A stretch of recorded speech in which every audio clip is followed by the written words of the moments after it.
Oi, gente, bom dia. Olá, bom dia. Feridos e confusão durante a ação da polícia no Morro do Jaburu, em Vitória. Moradores dizem que os policiais chegaram atirando em pessoas que estavam numa festa de aniversário foram atingidas. Entre elas, 2 crianças. Já a Polícia Militar disse que as equipes foram recebidas a tiros, efetuados por criminosos que já estavam em confronto entre si e que a reação foi proporcional à agressão. Carro conversível envolvido em confusão no Leblon, no Rio de Janeiro, tem placas de Cachoeiro de Itapemirim, no sul do estado. O vídeo que circula nas redes sociais mostra 2 mulheres de biquíni em cima do veículo. Em seguida, há uma briga. Uma grávida de 7 meses bateu com o carro ao fugir de um assaltante. A tentativa de roubo aconteceu na Serra. Ela aguardava o marido dentro do veículo na porta de um supermercado quando foi rendida. 2 advogadas foram presas durante a operação à procura de envolvidos com tráfico de drogas e homicídios no estado. Bailes clandestinos voltam a incomodar moradores da Grande Vitória. A aglomeração, drogas e álcool marcaram as festas irregulares. No norte do estado, uma pessoa morreu e 6 ficaram feridas. A batida envolveu 3 veículos. Motorista usa drogas e provoca acidente grave na BR-101 em Viana. 4 pessoas ficaram feridas. A volta às aulas no estado, o Sindicato dos Professores diz que vai entrar na justiça para impedir o retorno. A Secretaria de Educação convida pais e professores a conhecer as medidas de segurança para o retorno nas unidades. Briga de trânsito acaba em morte no sul do estado. A vítima levou uma facada no coração. Para muitos, um milagre. Depois de quase 10 dias internada, Ana Júlia recebeu alta. A menina de 5 anos caiu do 6º andar do prédio onde mora, na Serra. E volta a visitação. O Farol de Santa Luzia e a Igreja do Rosário foram reabertos ao público. Tudo isso e muito mais agora no seu Tribuna Notícias, primeira edição.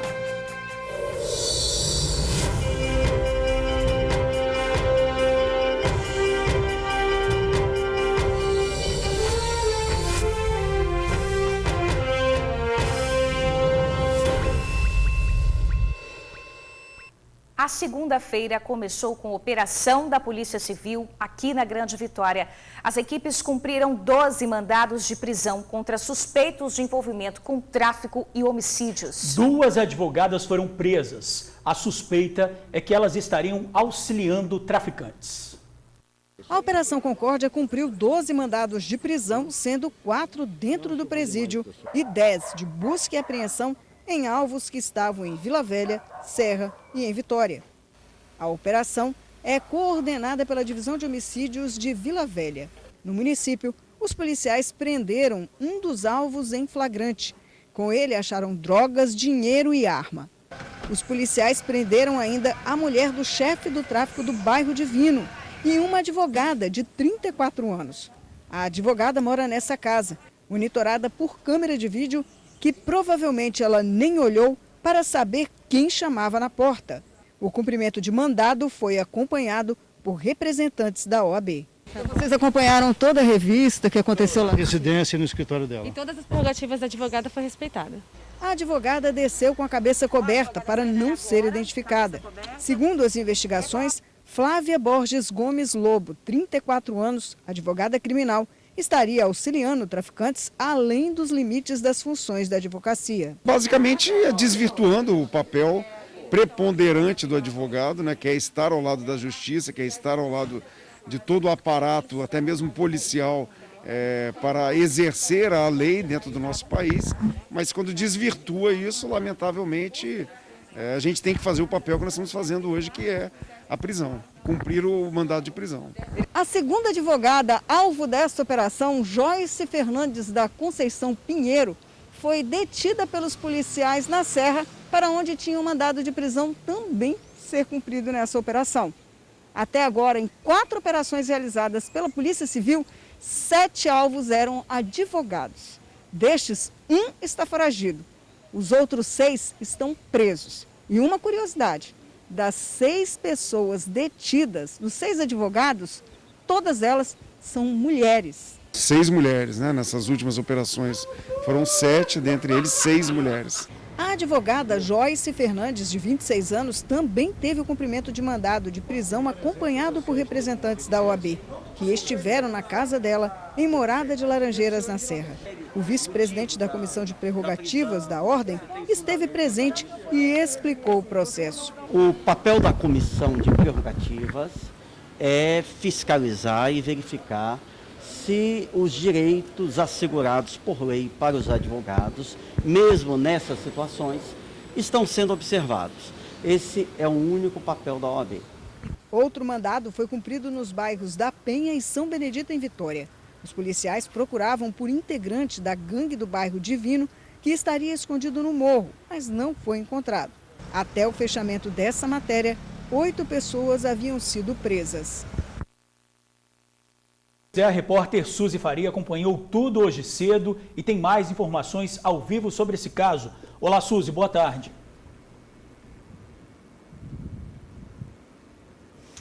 Boa tarde, Jorge, Bruna, amigos do TN. Pois é, a gente começa segunda-feira com uma notícia aí muito triste, né? Nas últimas operações realizadas pela Polícia Civil, 7 advogados alvos da investigação por estarem colaborando com o crime, com traficantes, indo aí, de acordo com as palavras do secretário, muito além das funções que regem a advocacia, facilitando a transação de informações de dentro para fora do presídio e vice-versa, levando ordens que muitas vezes acabam na morte de outras pessoas rivais aqui fora.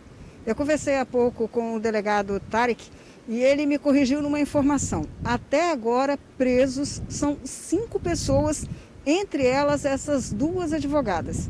Um advogado que eu falei aí está foragido dessas operações, está foragido e ainda está sendo aí a polícia, o delegado Rodrigo Sandimori, está à busca. Foi o advogado que participou de um assassinato que aconteceu dentro de um posto de combustível na Serra. Ele ajudou a preparar todo o campo, intermediando essa negociação entre as pessoas que estavam aqui do lado de fora e o rival desse grupo que estava dentro da cadeia.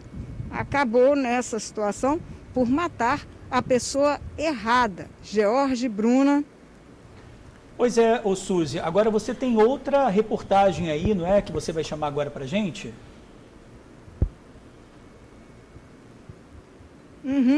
George, o que aconteceu no Morro do Jaburu neste final de semana. Uma situação bem complicada, né? Uma festa de aniversário onde as pessoas que estavam participando dela reclamam que a polícia já chegou atirando no local. Já a polícia disse que estava em busca de traficantes ali no morro. Mas a população que estava participando dessa festa mostrou a quantidade de cápsulas de munição de fuzil que foram encontradas naquela região. Isso porque a polícia alegou, inclusive em uma nota que a gente vai dar daqui a pouco, que só usou arma não letal. Vamos ver a matéria feita pela nossa colega Vanessa Calmon. O ferimento no rosto do menino de 3 anos de idade foi causado por um estilhaço de bala. O raio-x mostra que o objeto foi parar no maxilar da criança. O menino foi ferido durante o aniversário da mãe, esta auxiliar de cabeleireira, de 20 anos. Ela conta que a festa, que acontecia no Morro do Jaburu, em Vitória, foi interrompida por uma ação truculenta da polícia. Eles não chegaram mandando terminar nada. A gente nem sabia que a polícia estava ali. A gente só soube que a polícia estava ali porque foi um monte de tiro, foi muito tiro. Normalmente, o certo, se é uma denúncia de uma festa, por exemplo, se fosse um baile funk, alguma coisa, ia falar o quê? Desliga o som, acaba com a festa, entendeu? Não teve conversa, não teve nada. Eles não estavam nem aí. Eles não deram nenhuma satisfação do que eles estavam fazendo, do que eles estavam querendo ali naquele momento. O que eles queriam foi aquilo ali, matar quem estivesse na frente, porque foi muito tiro, muito mesmo. As cápsulas das munições ficaram pelo beco onde acontecia a festa. São de armas longas, dezenas delas. E as marcas dos tiros ficaram pela casa dos moradores. Nos becos, o sangue dos ferimentos das vítimas. Acabou literalmente com a minha festa. O dia mais, assim, que a gente aguarda ansiosamente. Eu fiquei ansiosa mais de 2 semanas aguardando. Minha festa, não sei o que, todo mundo comentando, família, né? E aí, chega no dia, acontece isso, eu não aproveitei nada. Minha festa acabou ali naquela hora, porque foi um desespero, minhas amigas baleadas, entendeu? Os meus convidados. Poderia ser pior, tá? Poderia ser muito pior, porque todo mundo estava sentado assim no beco, na linha de tiro, ali, eu não sei como, foi um livramento muito grande, muito grande de Deus, porque poderia estar muita gente morta hoje. Esta amiga da aniversariante, cuidadora de crianças, estava na festa. Ela também ficou ferida pelos estilhaços, na perna, no braço, na boca. Conta o desespero que viveu. Do nada eu vi só um tiroteio, tava com a criança no colo. Aí eu só quis saber de se jogar no chão para me proteger e proteger a criança. Aí quando eu fui ver, eu já estava toda assim, ensanguentada, machucada, né? Aí eu comecei a gritar, pedir socorro. Aí foi isso. O pai da jovem também foi ferido na perna, com um tiro de borracha, ao tentar socorrer a filha. Eu cheguei para ele e falei assim, vocês tudo vão queimar no fogo no inferno. E eles não aceitaram. Pegaram uma 12 e me deram um tiro. Tipo assim, achando que eu estava ofendendo eles. Eu só estava no meu direito, que era minha filha estava lá, está vindo ali agora. Um dos meninos está vindo ali agora. Falei porque minha filha estava no meu colo, baleada. 2 tiros ela levou, a minha filha. Então eu acho que é uma falta de profissionalismo das pessoas subir numa comunidade e sair atirando para tudo quanto é lado. De acordo com os moradores, a festa acontecia aqui nesse local. Tinham cerca de 12 pessoas, quando a polícia chegou atirando. Todo mundo correu, foi um desespero. Ao todo, 5 pessoas ficaram feridas, sendo 2 crianças de 2 e 3 anos e 3 adultos. Os moradores levaram as vítimas até o mirante aqui do Jaburu. E lá, de acordo com eles, a polícia ainda efetuou tiros de borracha. Eles não queriam deixar a gente tocar em ninguém, queria que a gente deixasse a pessoa ali.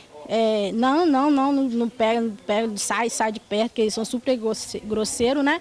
Sai de perto, não encosta. E aí a gente vai fazer o quê? Eles estão com um fuzil desse tamanho na mão. Eu vou chegar na cara dele e vou meter a mão numa pessoa? Lógico que não. Eu temo pela minha vida, meu filho tem 3 anos, se eu morrer, quem vai criar ele? Esses vídeos enviados pelos moradores, segundo eles, são do momento em que os feridos foram levados até o mirante. Chegaram no morro, balearam todo mundo! Até agora, os moradores estão sem entender o que aconteceu, acuados, com medo de tanta violência, traumatizados. A gente não tem culpa de não ter uma condição financeira de sair daqui, mas quando eu tiver uma condição financeira de sair, daqui eu vou sair, porque é escancarado o que eles fazem com a gente. Aqui não tem condições de polícia chegar desse jeito. Eles não chegam desse jeito em lugar nenhum. É só aqui, e não é a primeira vez.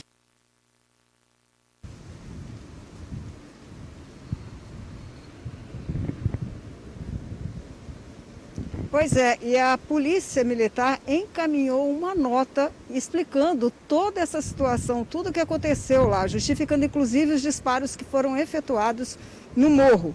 George, Bruna, vocês receberam essa nota, não está aí com vocês? Assim, a gente vai ler agora, Suzy, para você e para quem está em casa. Daqui a pouquinho você volta com mais informações. Obrigada por enquanto, Suzy. Olha, a respeito desse assunto, gente, a Polícia Civil diz que um suspeito de 22 anos foi conduzido ao plantão do Departamento de Homicídios e Proteção à Pessoa. Ele foi autuado em flagrante pelos crimes de tentativa de homicídio contra os policiais militares, porte de arma e associação ao tráfico de drogas e já foi encaminhado ao Centro de Triagem de Viana.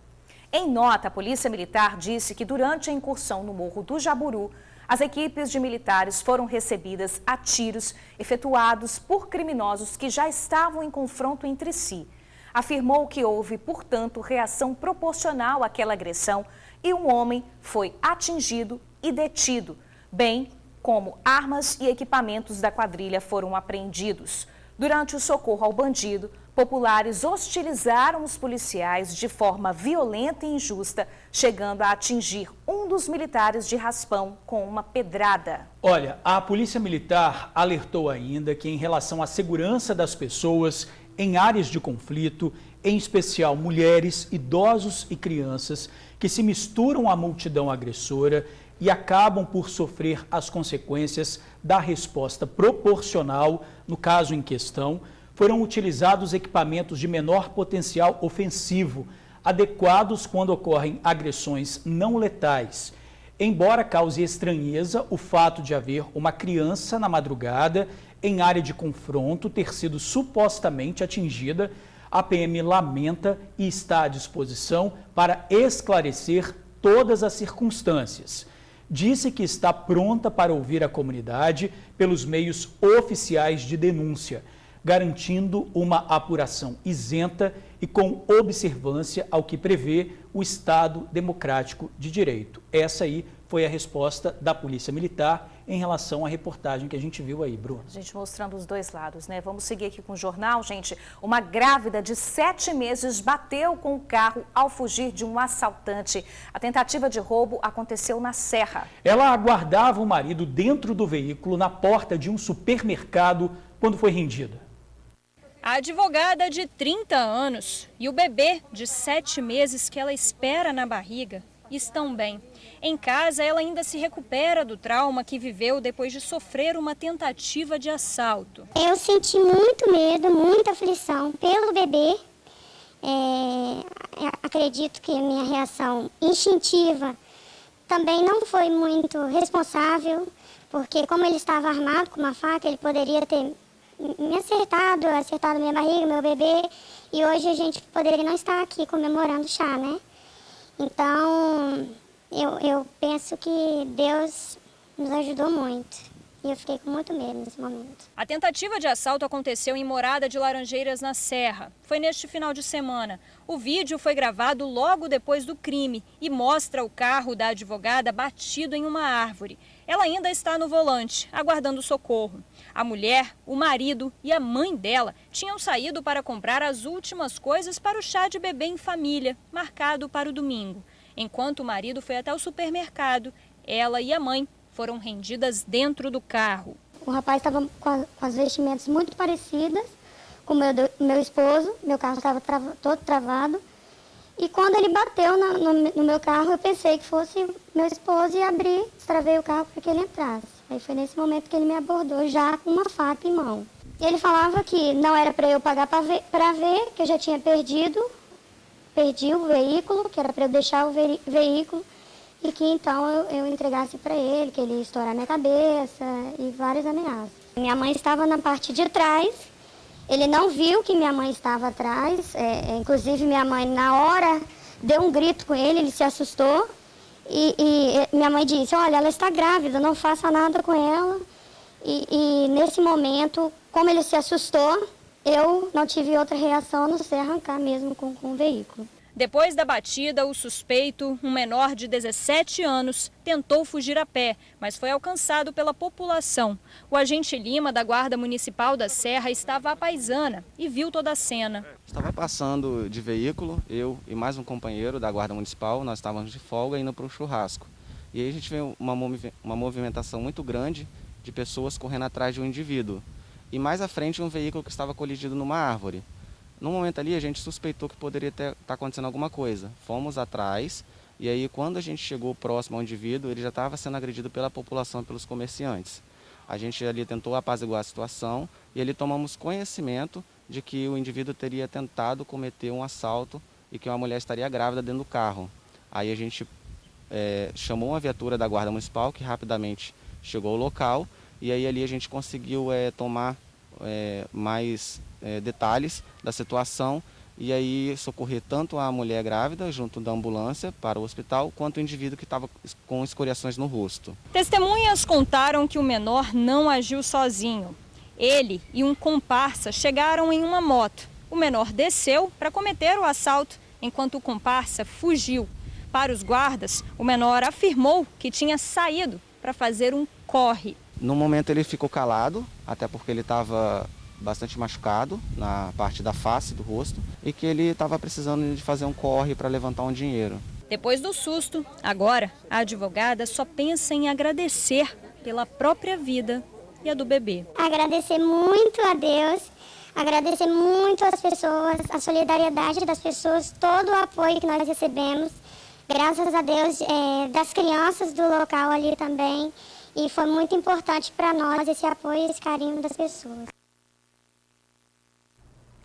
Olha, a Polícia Civil disse que o adolescente foi levado à Delegacia Regional da Serra, onde foi autuado por ato infracional ao crime de roubo e encaminhado ao CIASE.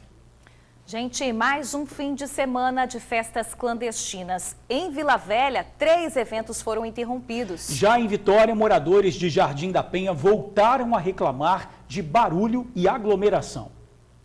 Uma multidão tomou conta da tradicional Rua da Lama. Mais uma vez, música alta, pessoas sem máscara e sem a menor preocupação com as normas de segurança.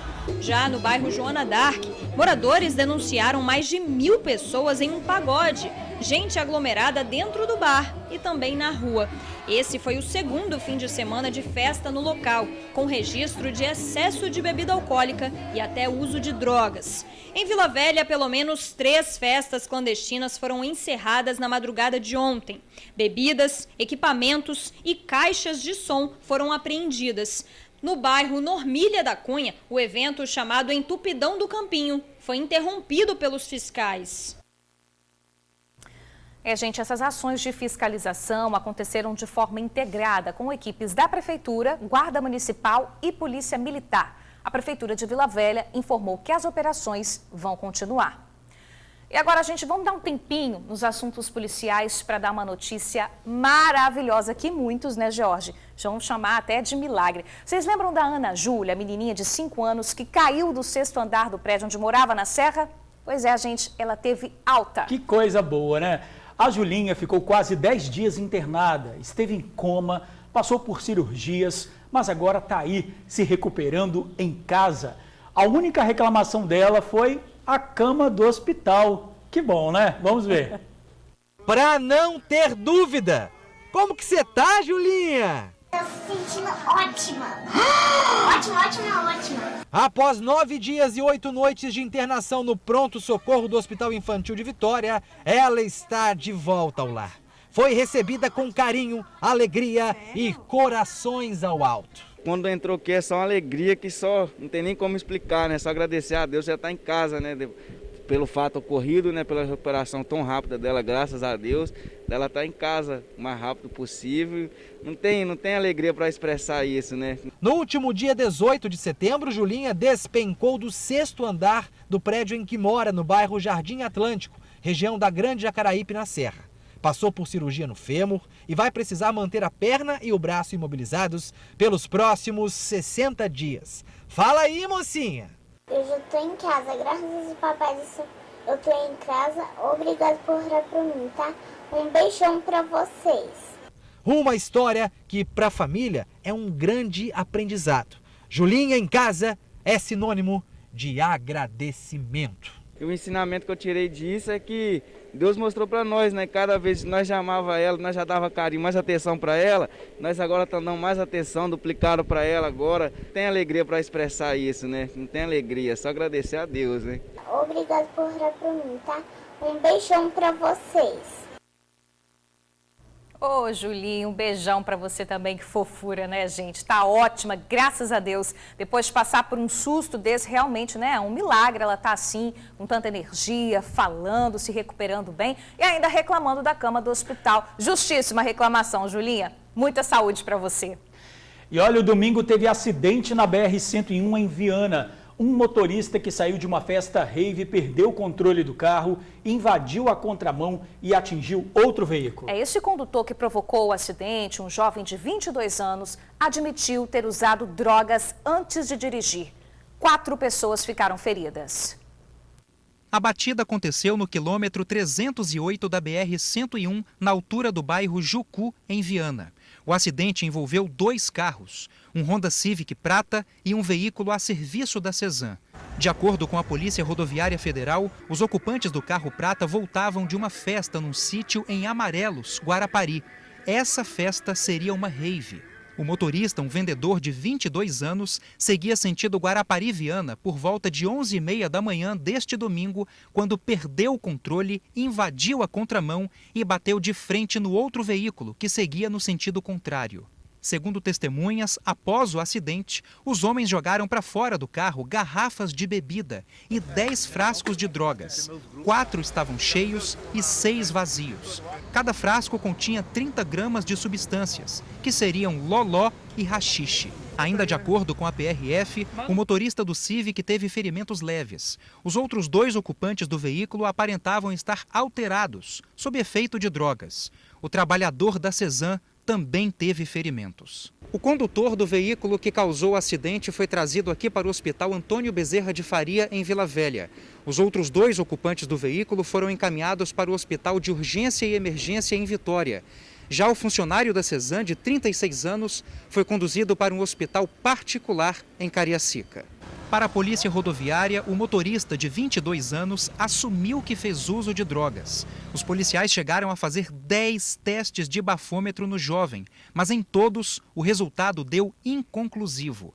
Por fim, ele admitiu que fez uso de haxixe e loló. Nesse caso, os policiais disseram que a multa para dirigir sob efeito de drogas é a mesma quando o condutor está embriagado. Que responsabilidade, né, gente? A Polícia Civil informou que o motorista de 22 anos foi autuado por conduzir sob efeito de álcool e outra substância psicoativa. Ele está internado sob escolta policial e será encaminhado ao presídio quando receber alta. E uma pessoa morreu e 6 ficaram feridas em um grave acidente envolvendo 3 veículos no norte do estado. Com o impacto da batida, um dos veículos foi parar às margens da rodovia.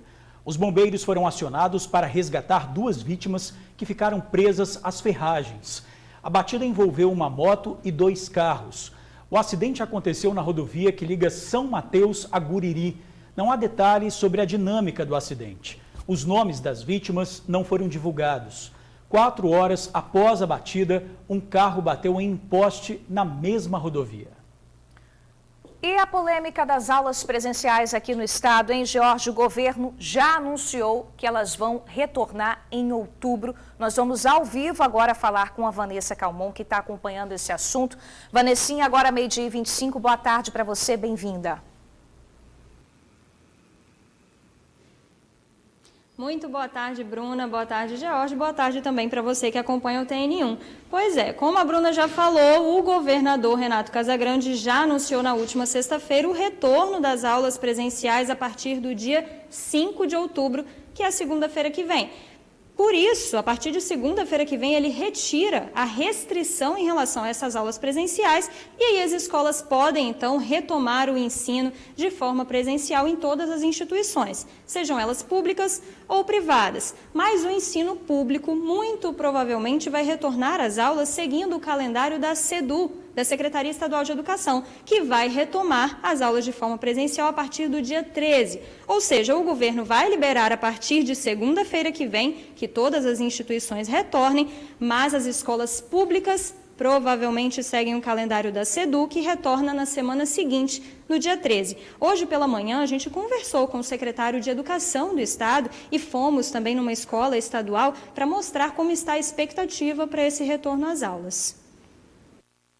As pias instaladas na entrada da escola são para que os alunos já cheguem e lavem as mãos. Além disso, totens de álcool em gel foram espalhados pela unidade.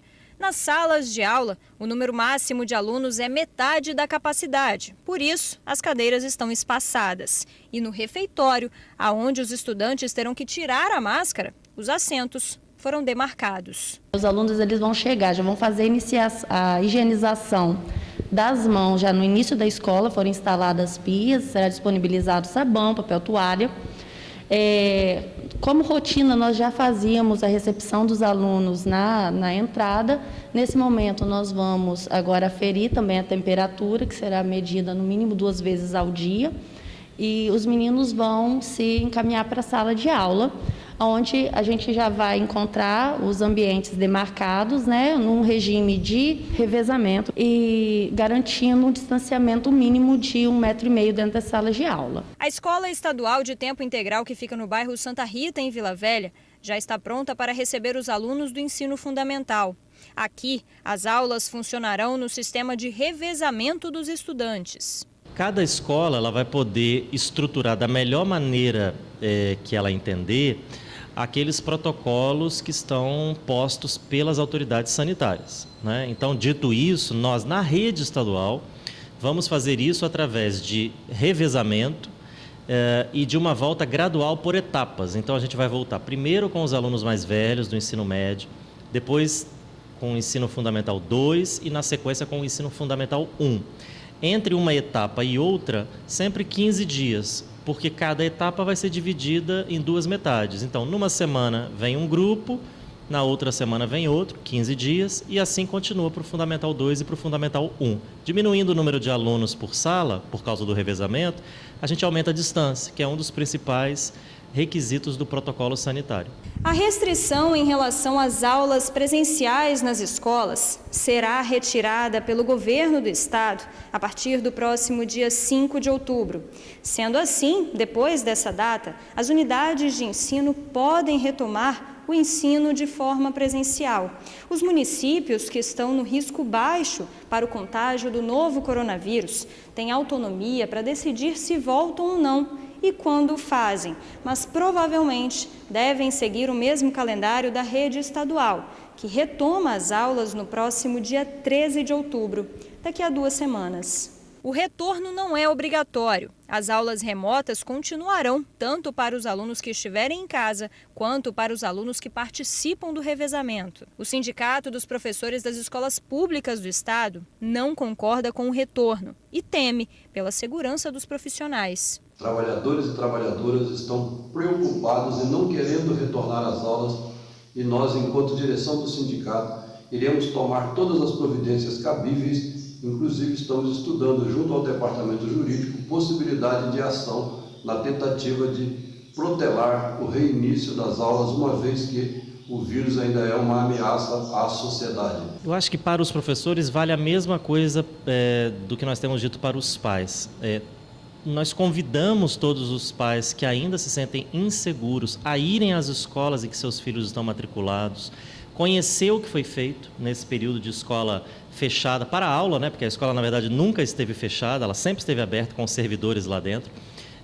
E ouvir do diretor, todos eles estão preparados, o que foi feito, ou se ainda não está pronto, está na iminência de ficar pronta, quando é que isso vai acontecer, por que ainda não está pronto, o que está para ser recebido, para ser feito. Então, os professores, mais do que famílias, porque eles são trabalhadores daquela unidade escolar, estão convidados a irem até a escola, conhecerem, falar com o seu diretor, e a segurança de que nós não estamos tomando uma medida como essa, que é muito delicada, é muito complexa, por um ato de voluntarismo, né? Nem por uma decisão política, longe disso. É importante compreender que a Secretaria jamais tomaria uma medida como essa se não tivesse segurança de que pode fazê-lo.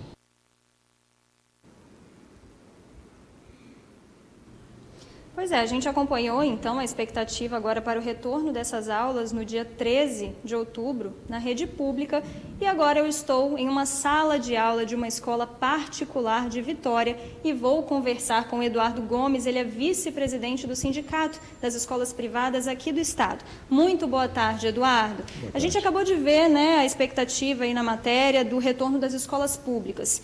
No caso das escolas privadas, elas devem retornar no dia 5 mesmo, que é quando o governo vai liberar? Sim, o caso das escolas particulares, a gente tem um cenário um pouco diferente da pública, porque cada instituição tem autonomia de definir a sua estratégia de retorno. Então a gente sabe que a grande maioria das escolas vai sim retornar. Só que também é importante dizer que esse retorno não trata simplesmente de um retorno de aula, de conteúdo. O momento inicial é de acolhimento. Então, as escolas estão se planejando para receber esses alunos de forma muito bem coordenada, com segurança, para uma fase inicial de acolhimento.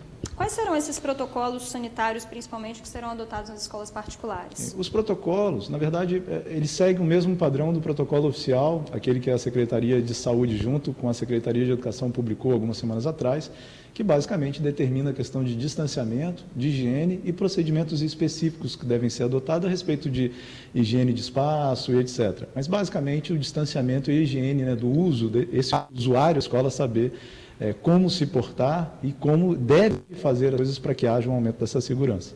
E esse retorno das aulas será de forma gradual? Primeiro o ensino fundamental, depois, enfim, vai ser de forma gradual, vai ter revezamento? Sim. Como é que vai acontecer? Vale lembrar que na instituição particular, essa escola pode ter uma configuração muito diferente de uma para outra. Algumas escolas apenas de educação infantil, outras de infantil, fundamental e médio junto. Então, cada instituição dentro desse universo vai planejar qual estratégia melhor adotar.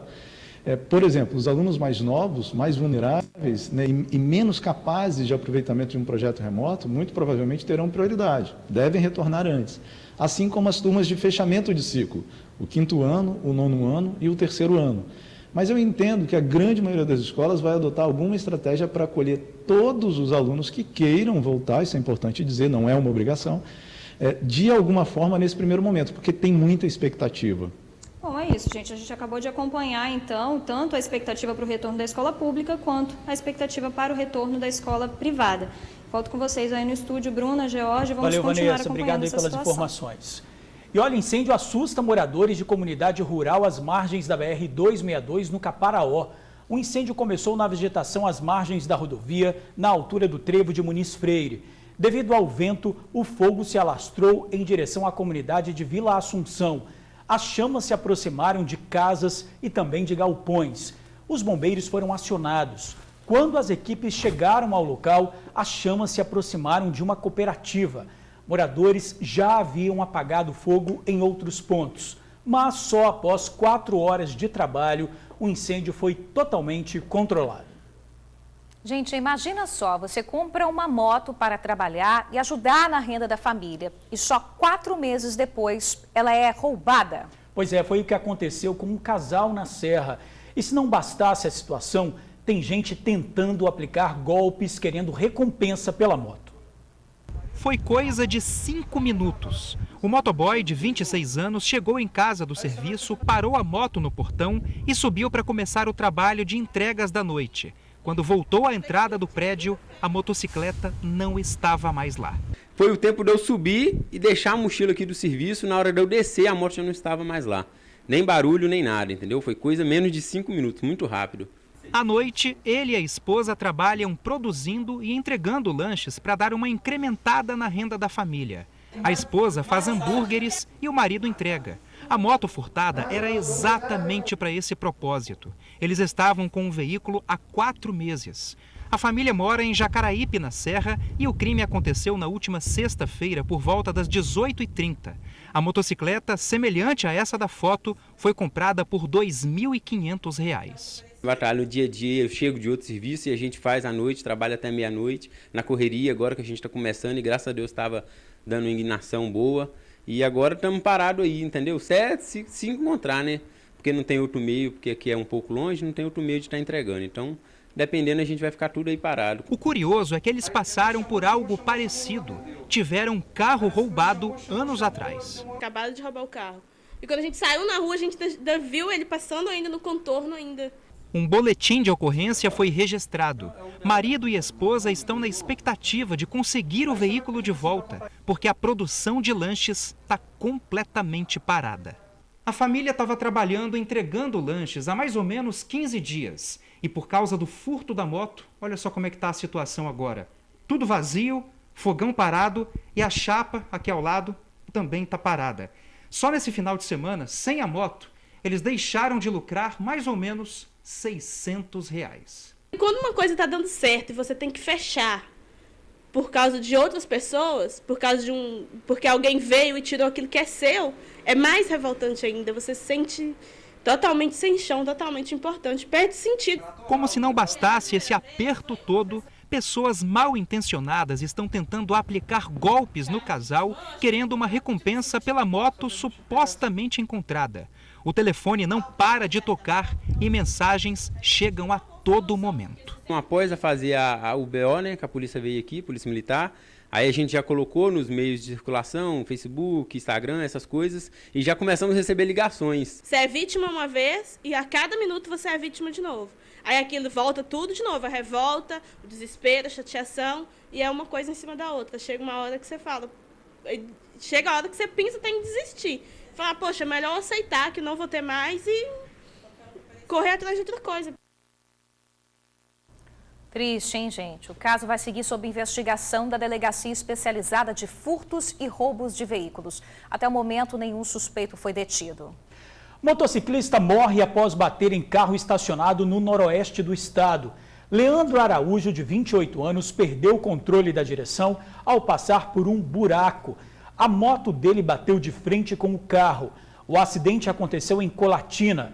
Com o impacto, o jovem foi lançado por cima do carro e caiu alguns metros depois. O acidente aconteceu no bairro Anchieta. Os bombeiros foram acionados, mas a vítima já estava morta. O corpo do jovem foi levado para o Instituto Médico Legal de Colatina. Olha, gente, uma briga de trânsito acabou em morte no sul do estado.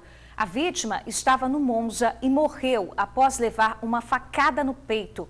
O golpe atingiu o coração do condutor, identificado como Leonardo Caetano. A briga teria começado após o suspeito levar uma fechada. O caso aconteceu em Cachoeiro de Itapemirim.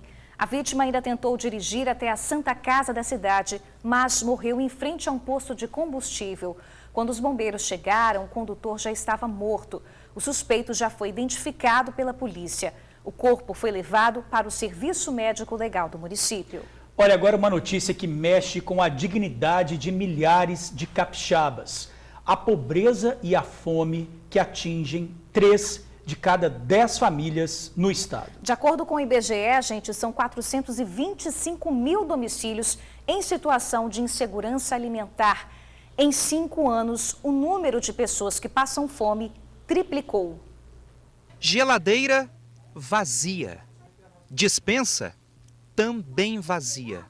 É duro dizer isso, mas Maxiene, o marido e os filhos acordaram hoje sem ter o que comer. Uma compra para passar um mês com tudo não dá, porque tá muito caro. O arroz mesmo, esse mês eu comprei o quê? Para passar um mês eu comprei 5 quilos.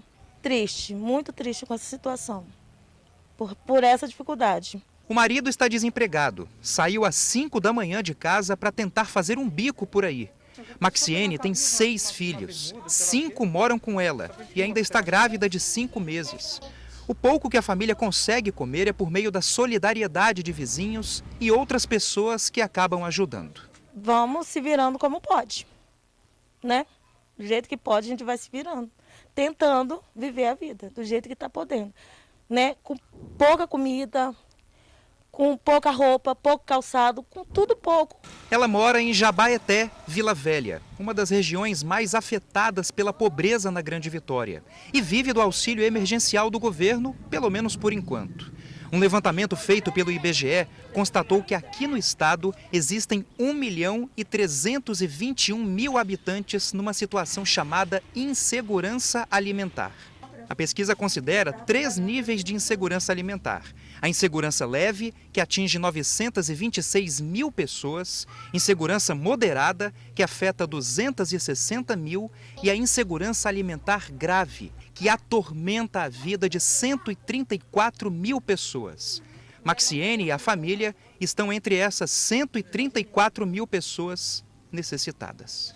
O levantamento foi feito entre junho de 2017 e julho de 2018. A pesquisa não inclui pessoas em situação de rua. Se a gente comparar o resultado da última, divulgada em 2013, a gente vai ver que o número de pessoas que passam fome aqui no Espírito Santo praticamente triplicou. A situação do estado sinaliza que a fome está presente nas famílias capixabas. Nós saímos de um patamar em torno de 10,4% para 30,7%. Isso quer dizer que praticamente aumentou em 3 vezes o número de famílias em situação de insegurança alimentar. É importante que o Estado adote medidas, é importante que o Estado implemente o plano de segurança alimentar e nutricional. Ações como restaurantes populares, banco de alimentos, cozinhas comunitárias, programas de transferência de renda, certamente ajudam. Mas há sempre uma fonte de esperança. Um grupo de voluntários fez um cadastro de pessoas em situação de extrema pobreza na região e distribui cestas básicas e produtos de limpeza. A gente movimenta a comunidade, a sociedade, a potenciais apoiadores, para que nós possamos trazer recursos nessas comunidades que passam por grande dificuldade mediante aí a pandemia. E nós aí estamos atuando já 6º mês, assistindo as comunidades, nós estamos aqui hoje em Vila Velha. E a proposta nossa é o seguinte, é que nós possamos ser um canal de bênção, nós possamos ser pessoas que possam trazer provisões aonde e para quem precisa verdadeiramente, nessa situação hoje que o mundo passa, né? Maxiene correu na fila para receber uma ajudinha. Hoje o almoço está garantido, agora e amanhã? E depois? Até quando vai viver assim?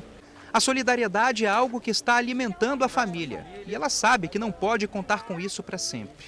Mas por enquanto, vai vivendo desse jeito, um dia de cada vez.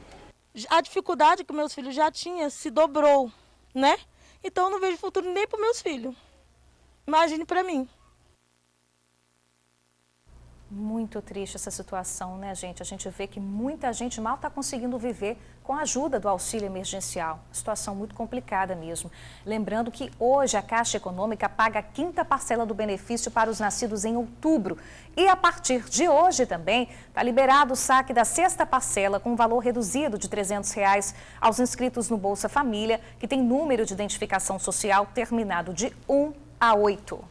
Olha, vamos voltar a falar do golpe do Boa Noite Cinderela. Na semana passada nós mostramos um empresário que foi vítima do golpe. Ele conheceu uma mulher num aplicativo de namoro. A Suzy tem mais informações desse caso. Que novidades são essas, Suzy? É contigo.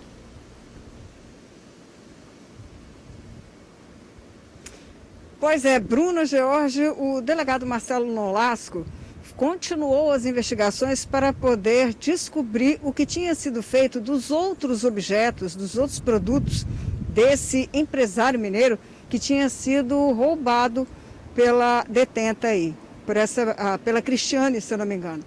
E encontrou na casa dela em Barra Mares vários produtos, como vocês podem ver. Foram raquetes, sapatos, os tênis que ele tinha comentado, as camisas, enfim. Parte desse produto que ela tinha levado e que naquele dia não tinha sido encontrado, foi recuperado sim. E o delegado Marcelo Nolasco explicou melhor como foi essa apreensão. Vamos ouvir aí a entrevista do delegado. Dando prosseguimento às investigações do caso do Boa Noite Cinderela, nós conseguimos na última sexta-feira agora recuperar boa parte dos materiais roubados pela indiciada. Comprovando com isso que ela estava mentindo o tempo todo, que de fato, além de roubar o carro, ela roubou diversos objetos da residência. Prosseguiremos agora tentando recuperar o restante das coisas roubadas.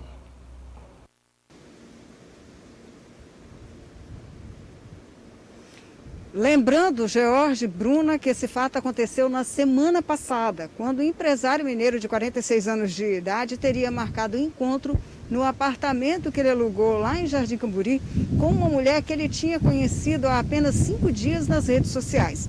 Esse encontro começou às 11h30 da noite e terminou mal para o empresário às 9 horas da manhã, quando ele acordou depois de ter tomado uma segunda garrafa de vinho, que segundo ele, a ladra insistiu bastante para que ele tomasse. Ele ainda comentou que na primeira taça que ele tomou, já dormiu. Pois bem, as câmeras lá do condomínio dele flagraram a mulher entrando com vários objetos, malas, dentro da caminhonete do empresário, que também foi levada por ela. E a sorte que ele deu é que esse carro tinha um rastreador e foi encontrado em Barra Mares, cerca de 26 quilômetros de Jardim Camburi. E ali os policiais conseguiram recuperar o veículo e prender a ladra, a Cristiane, que em depoimento, como disse o delegado, lá na Delegacia Regional de Vila Velha, alegou que ele tentou manter uma relação sexual com ela em posições que ela não queria. Por isso, ele ficou agressivo e antes que ele pudesse cometer um ato mais violento, ela pediu a chave do carro para ir comprar bebida. Não conseguiu ter o endereço, lembrar o endereço e voltar para o apartamento do empresário, Por isso, acabou indo para a casa de um amigo em Barra Mares. O que o delegado Marcelo Nolasco, nas investigações, descobriu que essa versão dela era pura mentira. É uma situação complicada para quem se arrisca, viu, George? Agora, George, Bruna, eu tenho uma outra informação para atualizar. A Operação Concórdia, que aconteceu agora pela manhã. Nos foi enviada aí essa foto em que está dando um balanço inicial do que foi apreendido. Vocês podem ver que são muitos pés de maconha, 2 revólveres, munição, dinheiro, celular, enfim, todo o material que foi apreendido nessa operação, em que 2 advogadas também foram alvo e mais 3 pessoas, entre elas aí, que estão detidas, entre elas a mulher de um traficante. Agora, eu tenho uma outra informação para atualizar aqui, dessa vez da operação que aconteceu na semana passada, da Draco, que teve como alvo a movimentação financeira da quadrilha, do trem-bala, lá do bairro da Penha. Um dos mandados de prisão que estava para serem cumpridos era da mulher do traficante Beto, que era responsável tanto jurídica como pela parte financeira da quadrilha. Ela se entregou, se apresentou lá na Draco no final da tarde de sexta-feira e já está detida. Está em prisão domiciliar, porque ela acabou de ter um bebê, uma criança, e por isso teve essa prerrogativa, viu, George, Bruna? Ela está detida em casa, lá no município da Serra. É com vocês aí no estúdio. Ok, Suzy, agora para finalizar, tem uma imagem que está circulando aí nas redes sociais de uma mulher em cima do carro lá no norte do estado. Você sabe o que é essa imagem aí? George, isso aconteceu em Barra de São Francisco. Olha só que situação. Sabe por que essa mulher resolveu subir aí no capô do carro? O namorado terminou o relacionamento e ela não gostou nada disso. Qual foi a forma dela protestar contra o fim desse relacionamento? Promovendo essa cena aí que chamou a atenção pela curiosidade lá. Ela está em cima do capô, ele em nenhum momento a gente pôde perceber que foi bastante cuidadoso, né? Não arrancou, não teve nenhum sinal aí de raiva para tirá-la de cima do capô. A polícia militar chegou a interferir e a mulher finalmente saiu de cima do capô do carro. Resta saber agora o que aconteceu, né? Se depois dessa demonstração aí, os dois reataram, ou se ele manteve o relacionamento no fim, né? Se ele terminou de fato esse relacionamento. Agora, vocês dois aí do estúdio, George e Bruna, já imaginou se essa moda pega? Se toda vez que alguém terminar um relacionamento, subir no carro do namorado ou da namorada? Já pensaram nisso? George e Bruna? Só Jesus, hein? Não, subir no carro é tranquilo. A gente já mostrou aqui destruindo o carro, né? Destruindo o carro. Subir no carro, ficar ali tranquilo, né? Agora, é verdade, destruir o carro que a gente já mostrou é difícil, né? Agora segue a vida, né? Terminou, é verdade, gente. Segue a vida, gente. E essa moça, inclusive, ela estava ameaçando se suicidar, tirar a própria vida, estava bem abalada psicologicamente. Os policiais levaram ela para o atendimento médico. A gente ri, mas é uma situação que dá até pena, né? É muito complicado. Isso aí. Bora. Obrigada, Suzy, pelas informações. Suzy. Vamos seguir. No retorno do TN1, você vai ver 14 quilos de crack e 20 mil reais em dinheiro apreendidos no norte do estado. A gente já volta, um instante só. Nesse fim de semana, um vídeo ganhou repercussão nas redes sociais. Ele mostra duas mulheres de biquíni em cima de um carro conversível na praia do Leblon, no Rio de Janeiro. E confusão, né, gente? Alguém joga uma garrafa e uma das mulheres desce fazendo o maior barraco. Pois é, tem um detalhe nessa história. As placas do veículo que aparece aí na imagem são de Cachoeiro de Itapemirim, no sul do estado. O conversível passa perto de um restaurante com as duas mulheres de biquíni dançando. Incomodada com a cena, uma pessoa joga uma garrafa de água contra o carro. Uma das mulheres desce e briga com uma jovem que estava sentada na mesa do estabelecimento. Ela dá socos na mulher e daí começa o barraco que a gente está vendo aí no vídeo. Ao voltar para o veículo, ela é seguida por um homem que consegue arrancar a parte de cima do biquíni. Quem dirigiu o Peugeot Roland, garros de cor branca com placas de Cachoeiro, seria um empresário do município. Que loucura, hein, gente? Olha só essas imagens. Tudo, né? Que loucura. A polícia está investigando toda essa confusão que acabou viralizando aí nas redes sociais. Que situação, hein? Olha, gente, está na cadeia um homem apontado pela polícia como responsável por fornecer drogas para 3 cidades no norte do estado. Na mochila que estava com o suspeito foram encontrados 10 quilos de crack. O suspeito tentou fugir ao perceber a chegada da polícia. O apartamento em que ele estava era alvo de um mandado de busca e apreensão. No local havia mais drogas, arma, material para o preparo e embalo de entorpecentes, além de 20 mil reais em dinheiro. A apreensão aconteceu em Nova Venécia, no bairro Rúbia. De acordo com a Secretaria de Segurança do Estado, a apreensão foi considerada uma das maiores já realizadas no município. Uma mulher que estava no local também foi detida. As drogas seriam enviadas para Nova Venécia, Boa Esperança e Pinheiros. Os presos foram conduzidos para a delegacia de São Mateus.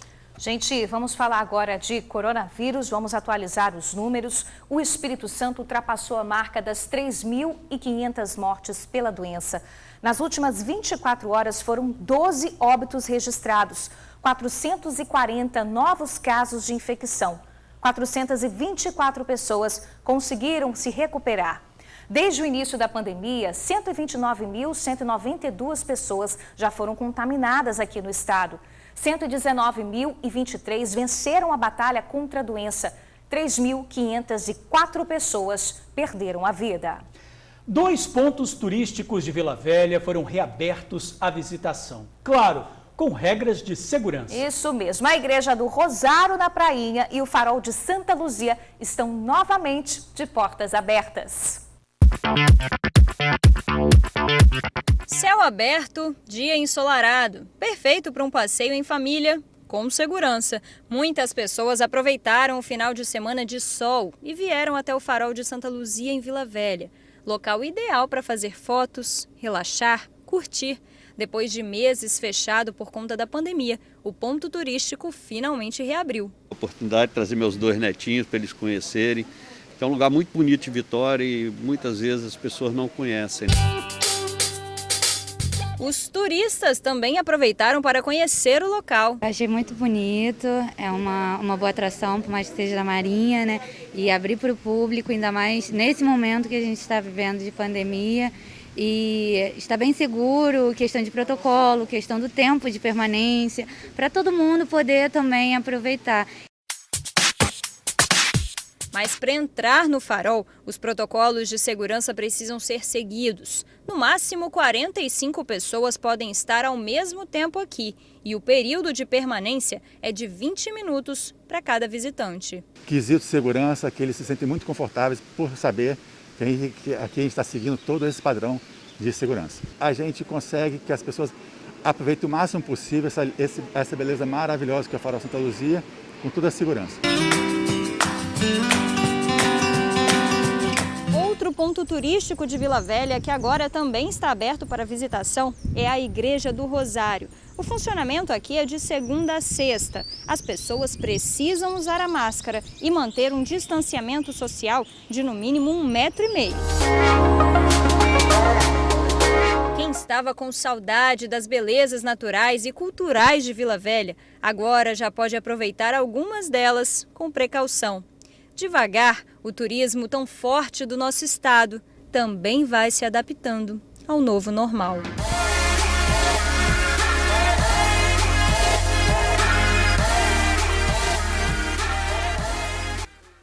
Que lindo, né? Notícia boa, mas lembrando que a gente pode visitar esses pontos aí que reabriram, tomando todos os cuidados, né?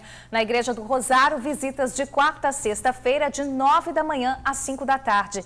No Farol de Santa Luzia, de terça a domingo, de 9 da manhã às 4h30 da tarde. O TN faz um rápido intervalo e na volta tem o nosso giro de câmeras. E tem alerta de altas temperaturas para os próximos dias. Não sai daí não que a gente já volta. TN1 de volta, vamos falar de tempo e para o nosso giro de câmeras. Esse fim de semana fez calor, né, gente? Que calorão que fez. A primavera mal chegou aí na área e já tem alerta de altas temperaturas para os próximos dias também, viu? Os termômetros devem ultrapassar os 40 graus, gente, se prepara. Já que a gente está falando de calor, vamos dar uma olhadinha ali na região da praia de Camburi. Solzão, hein? Solzão pocando, como diz os capixabas aí, né? É isso aí, Bruna. Essa onda de calor que você falou está prevista para chegar até o dia 7 de outubro. E as temperaturas podem variar entre 37 e, olha só, 43 graus. E a gente sabe que isso é no termômetro, porque a sensação de calor pode ser muito maior. Você vê aí imagens da movimentação da Reta da Penha em mais sol. Só Jesus, em 40 graus no termômetro, imagina a sensação térmica, gente. Vamos ver como é que está o trânsito agora ali na Leitão da Silva. Bem movimentado, o sinal está aberto, o fluxo intenso de carros, mas sem nenhuma retenção. Agora à tarde, gente, a previsão é de poucas nuvens e calor, sem expectativa de chuva. A umidade relativa do ar deve ficar abaixo dos 30%. E para finalizar, vamos ver as imagens ao vivo aí da Avenida Beira Mar, perto do Aquaviário de Vitória, trânsito super tranquilo. Super tranquilo, tá na hora de encerrar o jornal. Semana começando, boa semana pra gente, viu? Obrigada pela companhia, a gente tá te esperando aqui amanhã. Beijo, gente, até amanhã. Beijo.